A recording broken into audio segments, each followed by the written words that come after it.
But first, they paid thousands for new roofs and got nothing. $4,500 was money that I did not plan to give away, and I could not afford to give it away. Did you do wrong? No, I didn't do anything. How is this not wrong? Now Investigator Mahsa Saeidi looks at how the state is supposed to protect you. Good evening, I'm Keith Cate. And I'm Stacy Scheibel. Thank you for joining us. 3 homeowners, each with similar stories. They paid the same local roofer for work that was never done. And each homeowner won a civil judgment against the roofer. But tonight they want more than their money back. They want to know why the state did not step in to take action. 8 on your side, Investigator Mahsa Saeidi joining us now with that story. Mahsa. Keith, Stacy, good evening. So obviously the state regulates the license of contractors. So tonight we wanted to take a closer look at what exactly they did in this situation. And heads up, the homeowners say not enough. In Florida, a new roof is never cheap. But Judy Ingalls says her cost was tremendous. Not because of inflation. Judy points the finger at roofer Chris Moyos. I paid for a roof and a half to get my roof replaced. And that's just dead wrong. I had a horrible heart attack. I died. Are you okay? I'm so sorry you had a heart attack. Are you okay? I'm ill. I'm ill. Judy says she gave Chris more than $5,000. He didn't do the work. She sued and won, but still, she hasn't collected a penny. When I caught up with Chris, he said there is no money. So you can't pay these people back? I can't pay my own bills at the moment. Yeah. You know, I mean, come on, lady.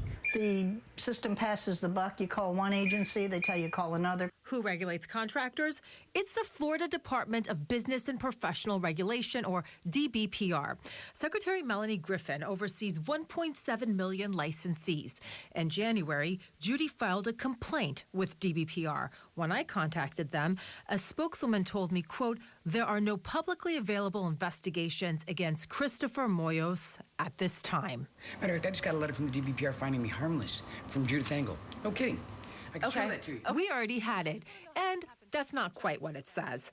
In the letter, DBPR states roofers can be disciplined with fines, suspension, or revocation of a license. The burden of proof, though, is high, quasi-criminal.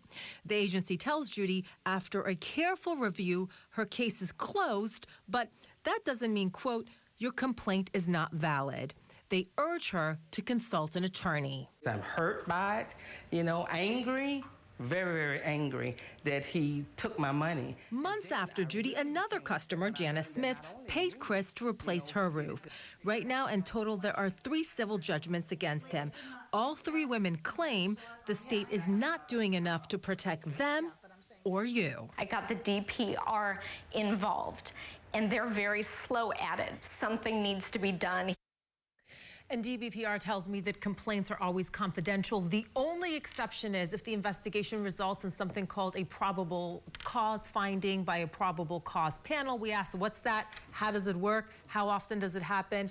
And Keith, they tell us that they're looking into it and they're going to get back to us. Well, just to be clear, they don't have their money back. This guy says he doesn't have the money. So how in the world are these people, these homeowners who've been affected by this, how are they ever going to get their money back? You know, great question. They tell me that after we started working on this, the state told them about a way that they could possibly get their money back. It's called the Florida Homeowners Construction Recovery Fund. So if you're in this situation, you want to know about this fund as well. If you meet certain requirements, the state will give you some amount of money back. So they're in the process of doing that, but pretty sure that, like, taxpayers, we pay for that. You're right. Yeah. But they've at least checked into that. They're starting to go that route. They're going in every route they can because the state's going, exactly. Your problem. All right. Thank you, Mahsa. If you have something you'd like Mahsa to investigate, you can call the 8 on